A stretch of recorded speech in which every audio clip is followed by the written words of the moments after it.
Good evening, everyone, and welcome to Omega's Monday Night Workshop. Welcome to July, first of all. It's nice and hot here in Arizona. I hope you're staying cool wherever you are. Of course, please let me just wish you happy 4th of July. Some of you have been celebrating since Friday. They had today off. And of course, tomorrow is 4th of July. So be safe, enjoy your time with your family and your friends, and of course, the fireworks. I'd like to take a moment first to welcome everybody on Facebook as well, and of course in our wonderful audience, people who've strove down here to travel across the valley in the heat. Couple of things before we start. I want to just go over the schedule. We have an Omega 1 starts this Friday, July 7th. Of course, we start 5 o'clock. Oh, no, our start time has changed. We are starting at 7 o'clock on Friday. And then, of course, Saturday and Sunday, we start at 9, run all day. I'm told that there's over 58 people, I think close to 58 people who've registered for this program. We're looking forward to having a crowded room, which would be nice. Then, of course, our Wednesday workshop will be July 19th. And the topic for that one will be, are you making a contribution to the planet, to the world, so on and so forth.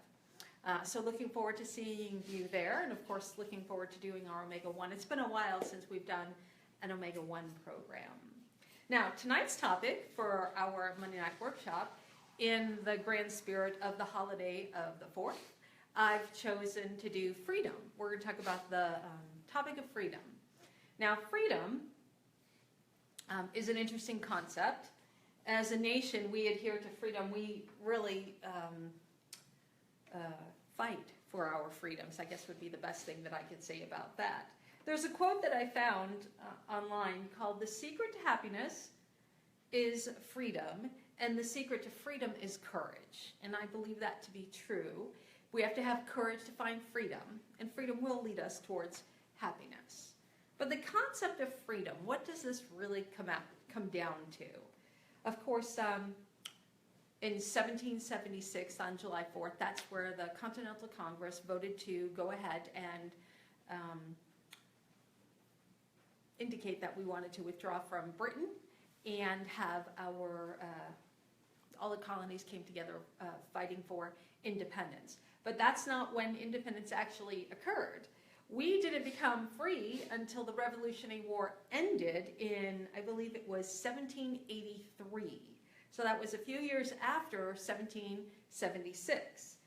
But amazingly enough, we celebrate July 4th as our holiday for freedom. And I think that's probably because the Declaration of Independence was therefore enacted. But isn't it curious that we as a nation celebrate the Declaration of Independence rather than our freedom of independence? Just a curious fact. And of course, naturally, we celebrate independence as a celebration of us revolting against the tyranny of Britain. Now, I went and looked online for the definition of freedom. There's several definitions. I wanted to just run through some of them. The absence of necessity. I found this very curious. The absence of necessity. So, what does that mean? Necessity of what? What are we feeling the absence of? So it says also freedom from coercion, constraint, or any choice in action. Then, of course, we have liberation, the quality of being exempt. So if I'm free from paying taxes, I'm exempt. Wouldn't we all love that? Ease, facility, speaking the language with freedom. To be frank and open would be a quality of freedom. And of course, one of them is unrestricted use. We're free to use the computer whenever you want.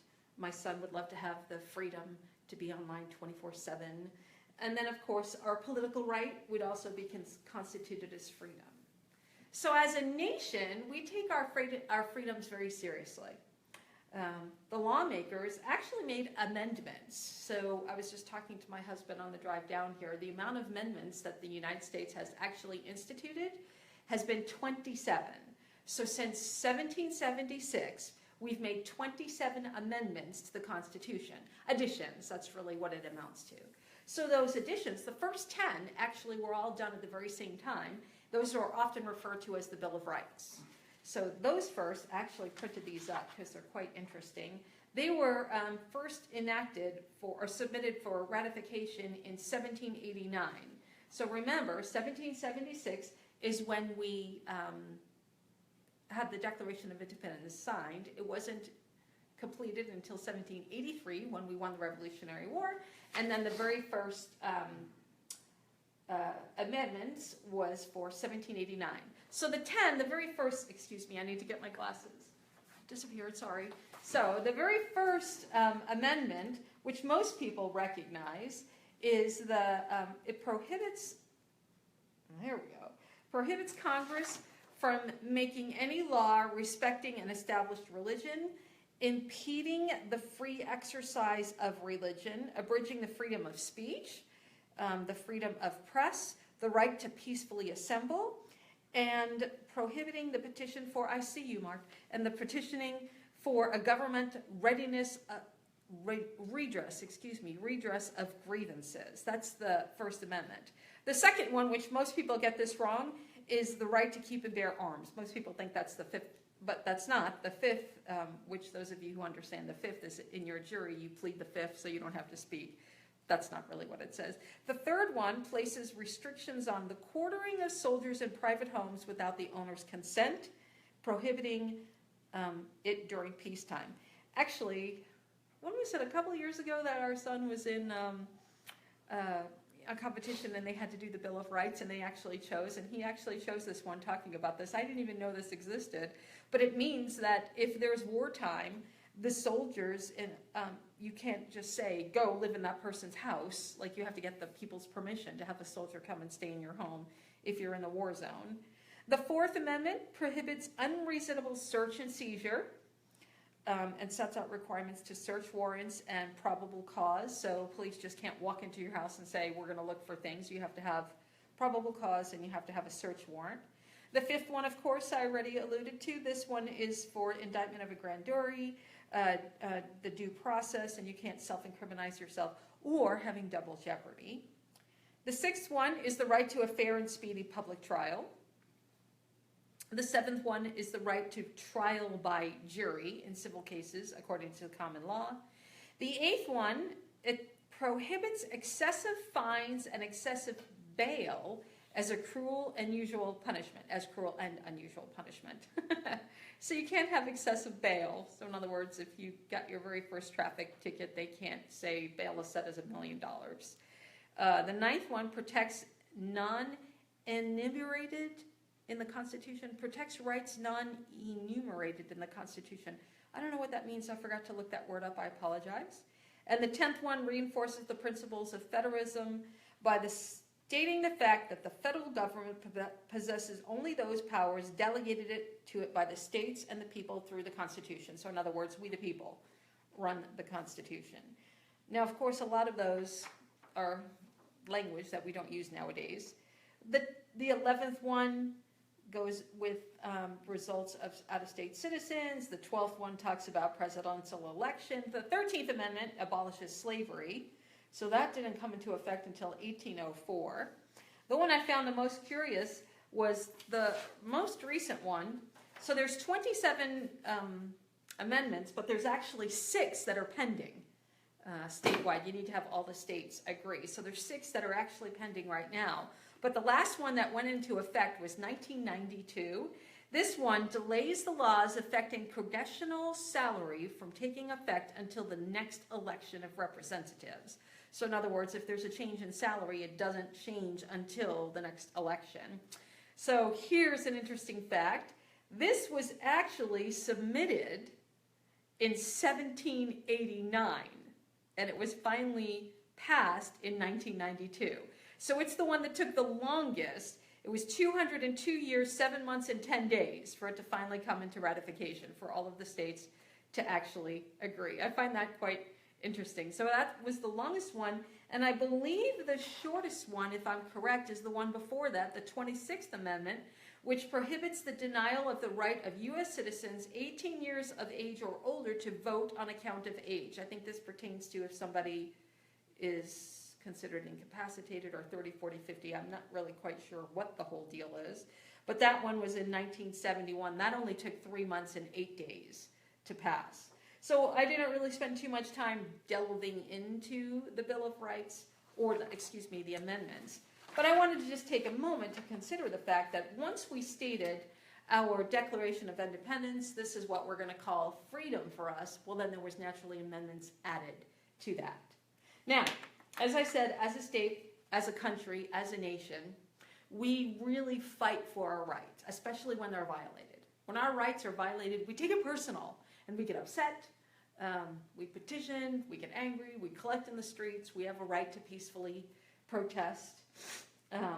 In my lifetime, I've witnessed violence erupt. I was thinking of course, in 1974, I think it was Martin Luther King who was shot in public. Freedom of speech. He gets shot in public, so that's a good example of how someone's freedom is taken advantage of or taken away from. I also thought of, so I'm not really a conspiracy theorist. I don't really try to focus on opinions or facts. I just tried to stick with what occurred, let's say. So in 1992, the LA riots, remember that? Rodney King. He was a taxi driver speeding, and when they finally caught him, I think it was either 4 or 6 police officers, I can't remember, that actually continued to beat him. Once he was even in submission, they continued to beat him. And then in 1992, so that happened in 91, in 1992, when the officers were acquitted, LA broke out into riots. It was like a war zone for 2 days. I watched stunned, thinking, how can our country be doing something like that? We're peaceful, abiding, law-abiding citizens, and then all of a sudden this big, huge eruption. Then, of course, so I thought about cruel and unusual punishment. I think that's in one of the Bill of Rights. It doesn't really say about that, but the idea that it was cruel and abusive punishment. Then I remembered in 1993, just another year later, the Waco Siege. All of a sudden, there's a 23, 24-day standoff with the federal government and this compound. I don't really remember exactly what it came down to. They say it was a violation of weapons. That's what they say. And when all is said and done, I think there was over 200 people that were killed in this tragedy. So again, I still don't understand the actual events, but I do remember watching it on TV, the tanks and the explosions and the fire. And again, sitting there thinking, how is this possible? How can we have all of this erupt on our planet or in our nation when we say freedom is the most important? And of course, the most notably one are the riots that in the most recent presidential election. That'll probably go down in history. It was equated actually to Nixon because there was a lot of similarities with Nixon and President Trump. However, the riots, like we have a right to speak, freedom of speech, we can protest peacefully, and that was just taken to the extreme. So, you know, I shake my head and wonder, we're in the 21st century now, you think we'd get something as human beings learning how to work peacefully together. So I find it curious that as a nation, we put together these laws to instill our freedom. And for the most part, we as a nation and the citizens of this nation abide by them, for the most part. It got me thinking about a different level of laws that we actually consider rights, that we write for ourselves. So the government wrote us a list of agreements or laws to help liberate us, to give us freedom. And then we appear to fight for our own set of laws. We created our own set of laws for freedoms. So I came up with a funny list. This is just a funny little list that I derived of things that we fight for. Now, some of these are children. We start them as children, and some of them we actually do these as adults today. So the first one I thought of was we fight for the right to eat as much food as I want, and any kind of food that I want. If I want to eat sugar, if I want to eat candy, I fight for that right. I have a right. I even justify it. Oh, I'm not really feeling good. Let me get some ice cream. Studies have been shown. Ice cream makes me feel better. Oh, I want to feel happy. Let's go get ice cream. So I'll fight for the right for the food that I want to eat. I'll also fight for the right to watch as much TV as I want, or screen time, I can call it. Netflix, YouTubing, Video gaming, I have the right to what? I pay the bills, I can write as much as I want. As a matter of fact, sometimes I'll even say in my own house, I'll say to my son, no, I want the big TV, I pay for it, you go watch on the little TV. So I'll kick him out of the family room because I'm the one working, I have the right to put my feet up on the big cushy couch and watch the big nice TV. I fight for the right to say whatever I please, no matter who it offends or how harmful it is. And I hide underneath the freedom of speech. I have a right to say whatever I want. Now, I could actually add that. In addition, I have the right to post whatever I want. Although I know some websites do, or Facebook social media do monitor that. I remember when Snapchat first came out, there was the big upset because you can't really monitor it because it disappears. Once it's seen, it disappears. You can't recall it. Although I know they're trying to work on that now where you can hold it for a certain amount of time, but then it's gone. Accessible by the user, but somewhere I'm sure it's out there in space you can capture it. Here's a good one. I have the right to have as many children as I want, no matter if I'm a good parent or not. I was having a conversation with a client last week, and we were talking about the idea of how if you want to adopt a child, you have to go through a rigorous petition. They do financial records, they check the stability of family lifestyle, they make sure your home is adequate, that you're able to provide. I mean, there's a series of interviews. All of this is to adopt a child. But you don't have to go through any of that if you just want to have a child naturally. I think it would be, I put myself on the edge here, I think it would be amazing if we actually did something like this in high school classes and taught them what's required to have a child, the amount of money that it costs, the time that it's costing that, providing a household, an adequate household for our family members. I think it would change a little bit. But anyway, we fight. I fight the right to have as many children as I want. Here's another one.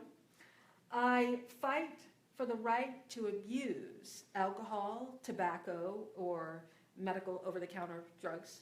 I fight for that right. Well, I'm 18 now, 21.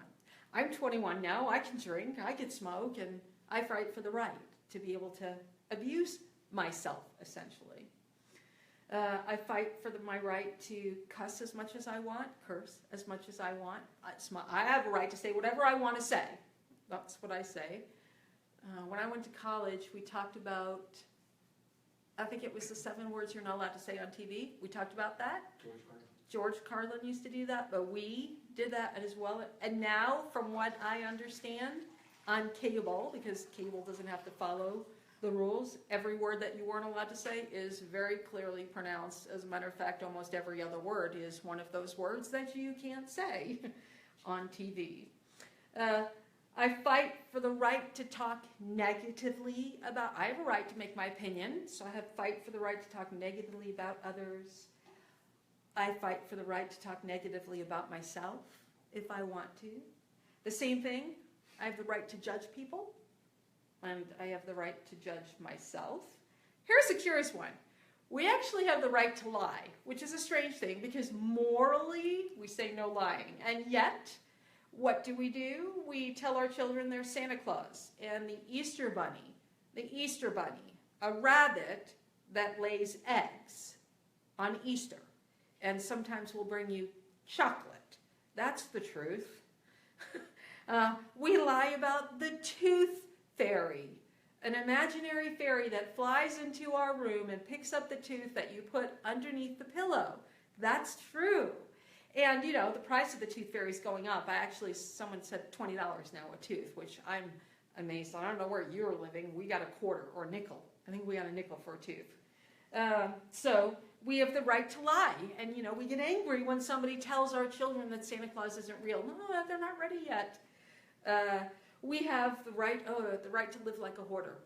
So inside, like outside HOAs and whatnot, we'll try to regulate. But inside our house, if you don't have a significant spouse or a loved one that's going to help you, you can do whatever you want. You don't have to clean up. You can leave your room a mess. I don't have to take a shower. I can buy as many things as I want, just cram them in, step on top of things, never clean. We have a right to do that. Here's another one. I have a right to hoard my money. I don't have to pay anybody. I don't have to tell anybody how much I have. Nobody has to know, and I hoard it. and I don't pass it on in wills and stuff like that. It's mine. It's mine. We hoard our Captain Crunch the same way. The other one, this is a good one too. I have the right to control my children. I have the right to control my parents, my significant other, family members, or even coworkers. I have the right, especially if I'm in a leadership position, I have the right to control the people I'm in charge of. We fight for that. We feel like we've earned it. I've worked hard enough so I can dictate and tell people what they can and cannot do. So these are interesting, the idea that we have all these alleged freedoms. Then I thought about the things that we also fight not to do. I can fight for something not to do. I've already alluded to not clean up my house. So I don't have to clean up if I don't want to. I love the argument with our children. Why do I have to make my bed? I'm just going to come lay back in it again at night. Yes, that's true. But making your bed in the morning gives you a sense of accomplishment. There's a great book right now that's out. I think it's called Make Your Bed. It's by a Navy SEAL commander. And he said, you know, by making your bed in the morning, you start off the day with an accomplishment. You've made your bed. So at least one thing you did as an accomplishment. But anyway, we fight not to have to clean. Why should I? It's just going to get dirty. We have the right to not match our clothes. This is cute. So I don't really have to have a fashion consciousness. Drew Barrymore is famous for not having fashion consciousness. It's very funny. She laughs about it. I think she looks cute. But anyway, I have a right not to. If I don't want to, I don't have to dress like everyone else. I have the right not to study. Students are big on this one. I don't need to study. Or me as an adult. I don't need to study and expand myself. I can't tell you how many times I've had conversations with clients who have a degree. I already have a master's. I don't need to read anymore. I don't need to study anymore. I'm tired of reading. It's funny when I hear that. I kind of scratch my head and think, really? Okay. I can understand if you just got out of college and you want to take a break. Hey, totally with you. But, you know, people who have graduated 4, 5, 6, 7, 10 years and none of that, I don't have time to read. I always find it intriguing that people say they don't have time to read, but they certainly have time to spend sporting events, watching TV on whatever show it is that they're connected to, but they don't have time to read. Or some people just fall asleep when they're reading, so they can't keep their eyes open. Sorry, Ahmad. Then I have a right not to be a better person. There's no law that says I have to be a better individual. There's no law that says I have to try to become better, more wiser, kinder, gentler, make a contribution. I have a right not to tip the waitress or the waiter. This is a big one too. Some people over-tip, some people don't tip, and some people, you know, do the exact 15. I could actually expand that to charity. I don't have to give to charity if I don't want to. It's funny how sometimes we're pressured. We feel pressured. We have to give money. Oh, you're giving money. I'm going to give money. So I don't have to do that. I have the right not to practice religion. Now, of course, this is what a lot of the other countries claim. America, we're the godless country because we're leaning so much further away from a God. So I have a right not to practice that if I don't want to. And then here's a big one that I actually do fight for. I have the right not to answer my phone if I don't feel like it.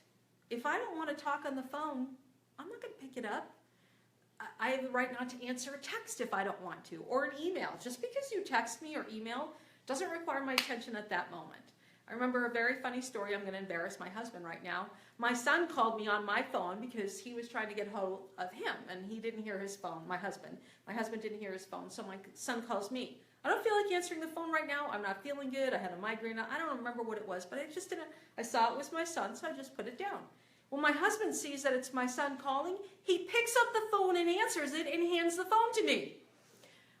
I'm like, excuse me, that's my phone and I don't want to talk. And I knew exactly why my son was calling me. So I said, hold on, here's your dad, and I handed my phone to my husband. But it was funny how apparently I don't have the right not to answer my phone. So that was a very funny story when that happened. But I really do fight for this right. I really believe, George taught me this many years ago, just because somebody calls you doesn't mean you have to answer the phone. It's your time. So if somebody sends you a text, you don't have to immediately answer. If somebody sends you an email, it doesn't have to be immediately addressed. My husband does get on me on this because sometimes I will go for maybe a week not checking my email. And I know in a business I need to do that, but for the most part, it's my choice. So these are the things that I really do fight for. Now, there is no law that says that. This is like an imaginary law in my mind. I created it. So here's the conflict now. If I have these laws in my head, I'm assuming everybody else creates their own laws. For example, my husband has the law, answer the phone, where I don't. So who's right? If my freedom is going to impinge upon him, am I right? Or is his freedom right and then it impinges upon me? So now we have a question of whose freedoms do I follow? If I'm in the house with a collection of other people, do we follow everyone else's agreements or do we make mutual agreements? So if you've ever lived with roommates, you understand this concept. In the refrigerator, if you don't put it in the refrigerator, you don't eat it unless it's a mutual thing that everyone chips in for, like the milk or the butter. But I remember having roommates and you open the fridge and the food that you put in there is gone. Oh, I was hungry. In college, saving pizza for breakfast, because that's what you do. You eat pizza for breakfast. It's pretty good in college. I can't tell you how many times I'd go thinking I was going to have my pizza and I open the fridge and it's gone because somebody's boyfriend decided they wanted to eat it for breakfast or the night before, midnight snack or something. So that's an agreed upon agreement, a freedom that's an agreed upon, what we want to eat.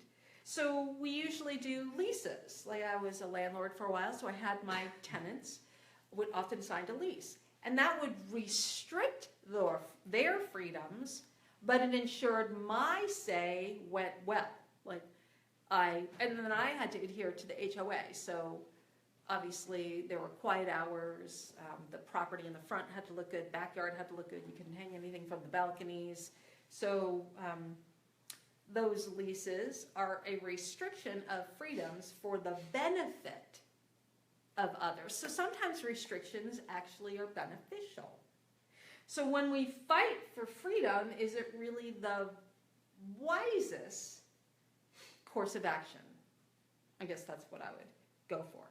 Now, when it comes to freedom, who holds us accountable?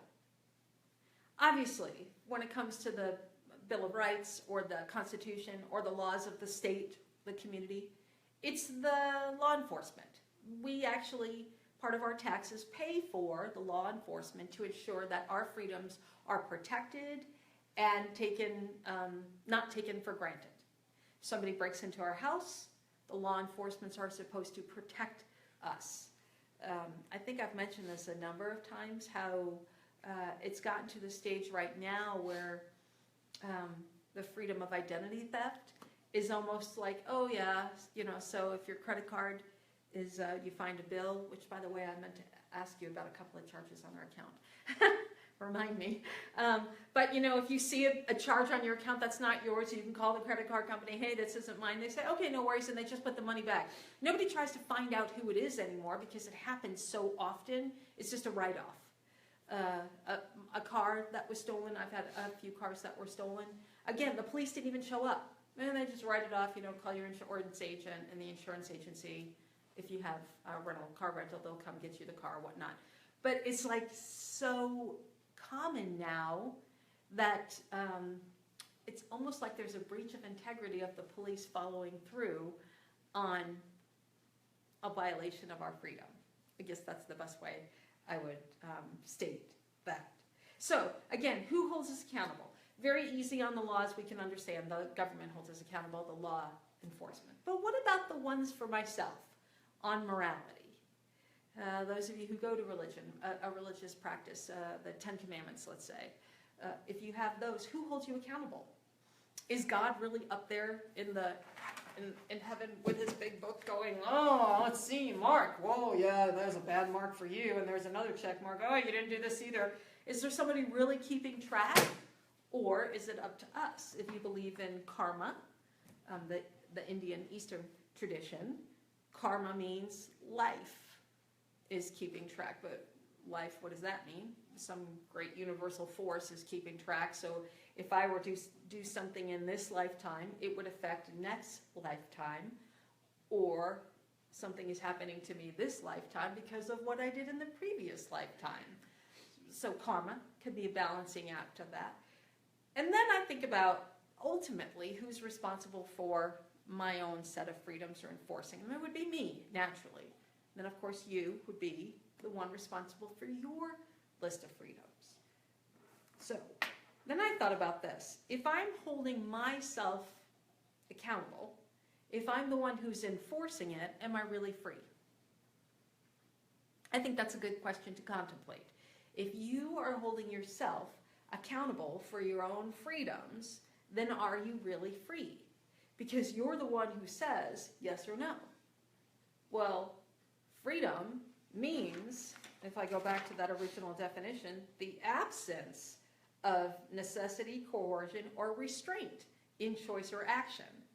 So if that's really the definition of freedom, and I'm the one saying yes or no, you can do that, then I really don't have freedom if I'm the one instilling a restriction. So it's a very twisty concept when it comes to freedom. If I think about freedom, I have the freedom to dictate, constrict myself or not. I guess we could say that. But if I really am going to be a moral, not United States citizen, a moral human being, if I'm going to be a human being of this universe, conscious planet, I'm responsible for my actions. Therefore, I am restricting myself, and then I really am not free. So that's just something to consider, the idea of freedom, the illusion of freedom. I also thought about Torquem Saradarium. He has freedom is listed as one of his virtues. Now, he came up with a list of 24 virtues. These are concept words, ideas that if we were to implement them into our lives, they have higher vibrations. Thus, it would help with our vibrational growth and expansion of our essence, soul, whatever you choose to use. Liberty is the fourth virtue that he has, which is equivalent to freedom. Liberty and freedom are interchangeable. He says, and I quote, glasses again, liberty is a state of consciousness in which a man leaves others free to make themselves free. I'll say that again. Liberty is a state of consciousness in which a man leaves others free to make themselves free, as long as this freedom does not violate anyone else's freedom. Now, I find that curious. So as an individual, if I'm going to practice liberty, I allow others to exert their own freedom as long as it doesn't inhibit somebody else's freedom. So, as a parent, let's say you've got 3 kids, and one kid wants to play with one particular toy. All 3 kids want to play with one particular toy, and one kid gets it. So whose freedom? Do we let him have the freedom to choose that toy, which is denying the other two's right to choose a toy? They all want the toy. So how do you decide who gets the toy? Is it the first one? As parents, what we typically would do is say, okay, take turns. So you get it for 10 minutes, you would get it 10 minutes, and you would get 10 minutes. But as a parent, then we also know for the 10 minutes, one child is happy and 2 child are upset. So what a parent has to endure is the happiness of one child for 10 minutes and 20 minutes of unhappiness. So most parents don't want to endure that. And what they do is they take the toy away, and then nobody gets the toy, so they tell them to pick other toys. Or you buy 3 toys of the same thing so that everyone's happy, which typically doesn't work because it doesn't matter if you buy 3 toys, they're still going to want what the other one has. Even if they're identical, they're still going to want it. It's that desire, greed, what we talked about last month, the greed, necessity, I want, especially if it's not mine, I want. Mine is a big word for little kids. Mine, even my glasses, mine, and they'll take them. So possession is something that's intriguing. Again, so the liberty state of consciousness in which a man leaves others to make free themselves as long as the freedom does not violate another's freedom. That's a good thing to contemplate as well. I'm kind of trying to leave these little one-liners for you to think about. So, am I really free if I'm the one constricting my actions? That's one thought. The second thought is allowing others to make their own decisions as long as it doesn't impinge on others, but who is to determine which one gets their way and which one doesn't? And then, do we allow Do we allow our children the freedom to choose their own destiny? So a lot of parents would go, oh, I want my kid to do this, this, and this. I know that's a big thing when I was growing up, following your father's footsteps. Of course, that doesn't happen much nowadays. Most people, the kids don't follow in their footsteps. The mom and pop shops have been taken over by conglomerate mega superstores, so there's no more following in the footsteps. I think probably in the Midwest and the farmlands where the kids are continuing on with farms, probably.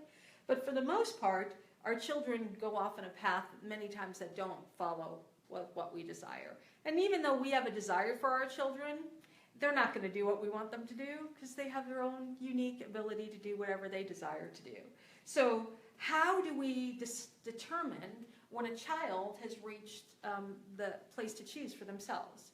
Helen Palmer actually wrote that we are responsible for our children once they reach the age of responsibility. Until they reach the age of responsibility, we're responsible for them. Naturally, this makes sense. You don't give a toddler the keys to the car. Obviously, that's going to injure more people, almost everybody involved. So we have to be responsible for our children. As a parent, we raise our children. Hopefully, you're raising your children to teach them what's appropriate and what's inappropriate, to teach them appropriate choices. Of course, I've been, my poor stepson, I'm picking on him. So when I first met him, he didn't eat vegetables. I'm a vegan. So he didn't like vegetables. He would do the thing where he'd eat at the table, and if you're trying to get him to eat the vegetable, he'd chew, chew, chew, and then like pretend to throw it up and spit it back out. Or he'll gag himself and actually make it come out. Me, you do that in front of me, put it back in your mouth. It came out of your mouth, put it back in your mouth. Gross, disgusting, I know, but trying to show him that it doesn't work for me. I don't care if you're going to gag, you're going to eat it. It's on your plate, you're going to eat it. Don't put it on your plate. And then he'd be like, oh, I don't want to put vegetables on my plate. And then so we've had this little battle going on for a few years now. We finally got to a rule where 2 vegetables. He can choose 2 vegetables. If we are going out, he has to have at least 2 things that are vegetable orientated. Trying to get him to eat 5 vegetables a day is insane. So I'm trying for the 2 to 3, which is good. We're working on it. So anyway, the idea of trying to teach our children to eat appropriately, well, what's happening now is he'll actually come back and report to me. Oh, I went out to lunch with my brother and I put lettuce and spinach on my Subway. Like, he'll let me know he actually chose 2 vegetables instead of just the meat one, because that's what his preference would be, just meat. So now he's actually beginning to start making healthier choices. But that's what we do as parents. We want to instill on them the appropriate choices for him so he'll lead a better life. I keep teasing him, and I'm going to laugh when this actually does happen. I'm predicting in 10 years he's going to be a vegetarian. I'm predicting it. Or he's going to actually be eating vegetables and not arguing. He'll just go put them on his plate and not even have to tell me. But I'm predicting it, that he's going to have some kind of vegetable-based life. He's going to go, I'm going to prove you wrong.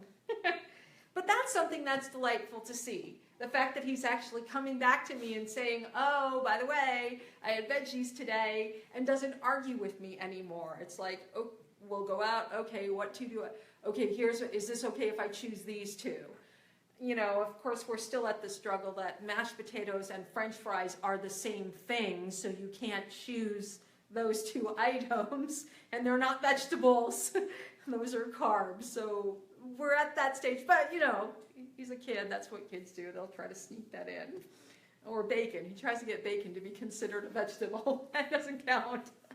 But anyway, that's the idea as a parent. We try to instill in our children. Now, we actually laughed about this the other day. I said to him, Joseph, I cannot follow you around for the rest of your life. You're going to have to start making these choices on your own. He goes, yeah, you can follow me around. I'm like, no, it's not happening. So anyway, according to Helen Palmer, we're responsible for our children until they reach the age of responsibility for themselves.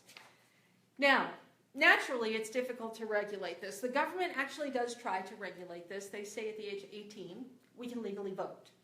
However, children, teenagers, could start driving at 15 3/4. How they came up with this number, I don't know. 15 3/4, you can get your permit and actually sit behind a vehicle, which is actually a weapon, You could sit behind this vehicle and drive at 15 3/4, as long as there's another person in the vehicle, but they have the controls. So 15 3/4, is that responsible? I don't know. There's some people who are in their 30s that I'm not safe behind the wheel when they're driving, so 15 3/4 is a little scary. Then at the age of 18, naturally, we can vote. At the age of 18, you graduate high school, but you're not allowed to purchase alcohol or tobacco until you're 21. So it seems like a little bit of a contradiction with the laws regulating. And as I've already alluded to, not every 21-year-old is mature enough to make responsible choices. And then there's some 15-year-olds who actually do make great responsible choices. So how do we determine what the regulation or what the responsible age of a child is? Of course, if we try to do it legally, it's not going to work because not everybody's the same. So it has to be an individual process, I would say, with each parent making their own choices of that. Did you have a question? No, it just amazes me that you can join the armed forces and go fight and die for your country at 18. Absolutely. The government will give you a weapon at the 18 if you go into the armed forces. Yes. So those of you who want to make video games real, go enlist.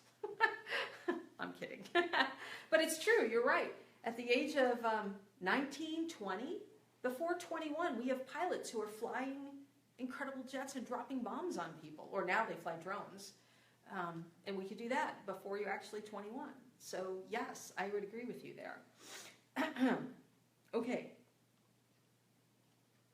Therefore, that's another consideration. So the third thing to think of is, what is the appropriate age of responsibility where I can actually invoke my freedom? Because up until that age of responsibility, somebody else is in charge of me. So how do I determine when I'm old enough to invoke my freedom? Now, every teenager will tell you, as soon as they understand freedom, they're going to say, I'm old enough, and they'll want to do it. I like the idea of letting kids start to put their own curfews. Of course, every kid, I'll be home at midnight, and then, they show up at 12:30 or 12:45 and 1 o'clock. And, you're the ones who have to stand and enforce the law on that one, too. So, Torkham, I'm going to go back to Torkham.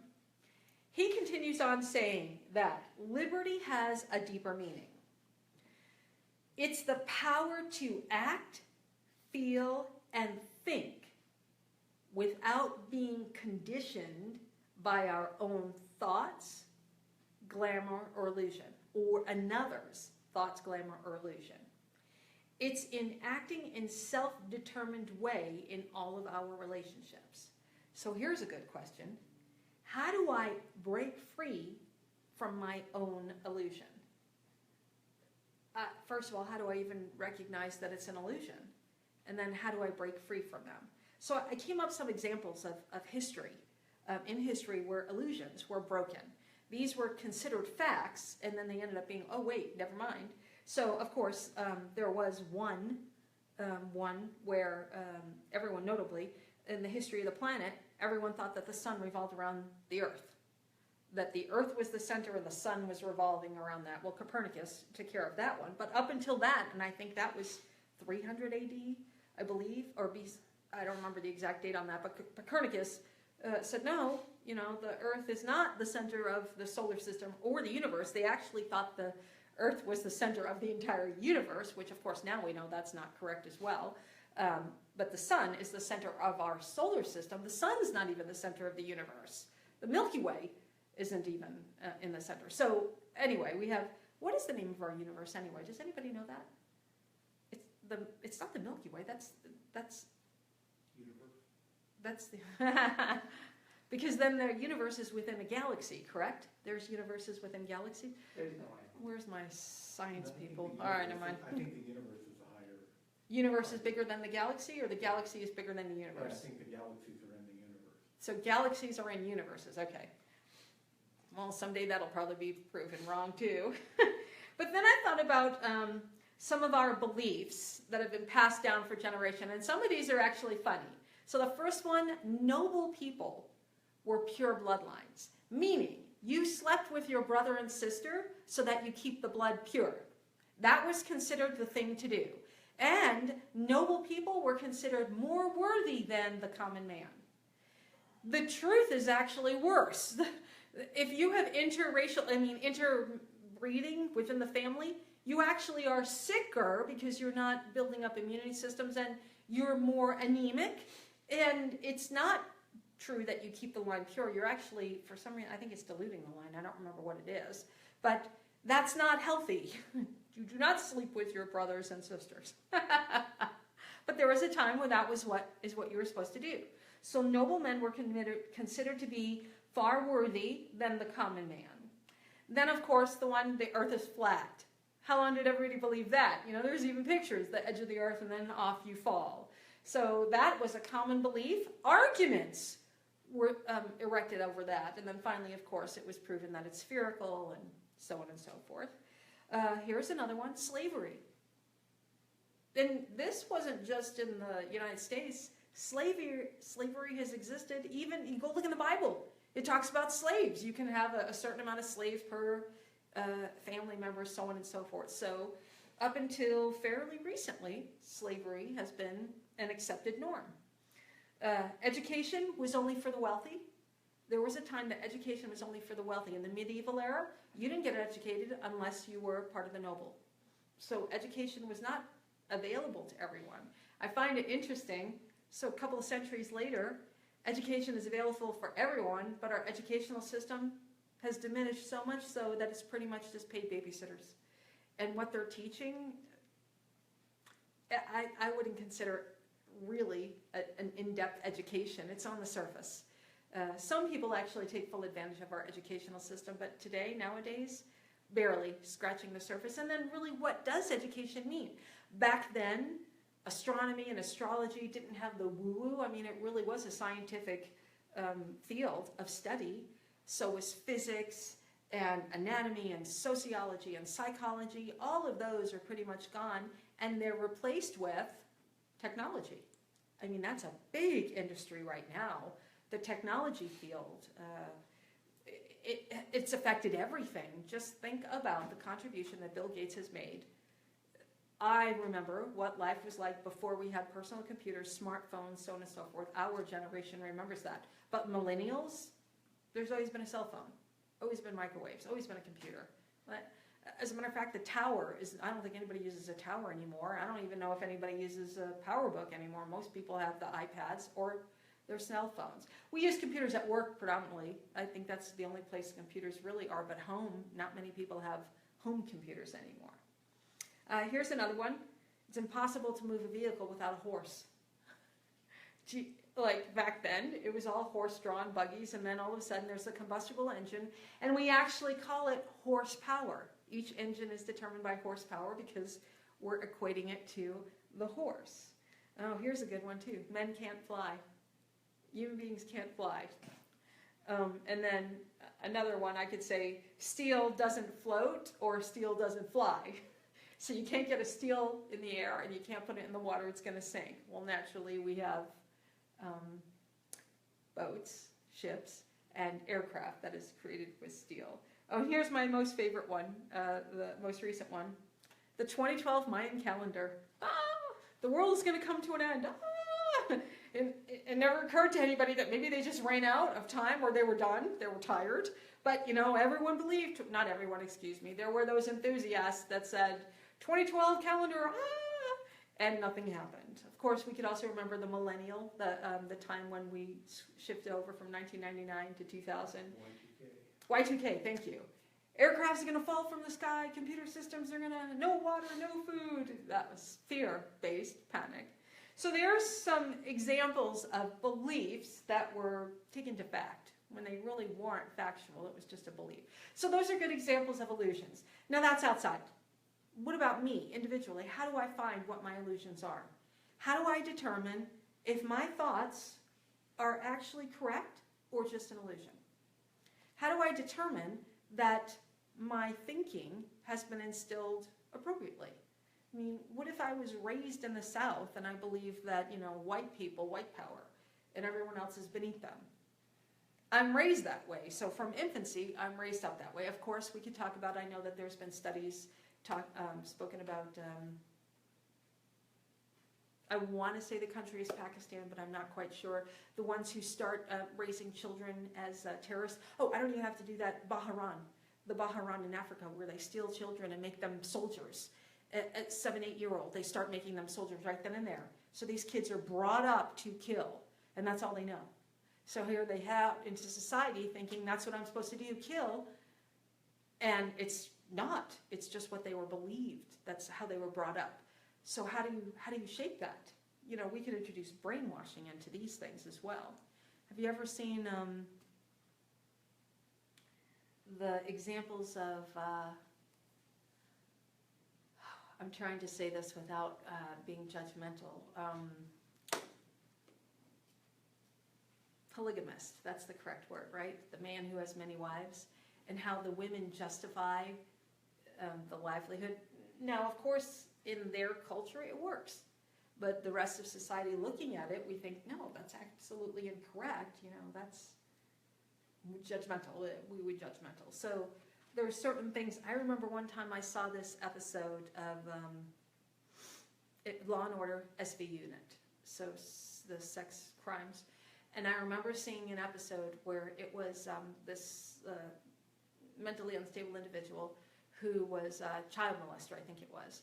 And he got on the stand and he said something like, 100 years ago, it was unacceptable for a man to sleep with a man. But today, it's proven that you could actually marry a man.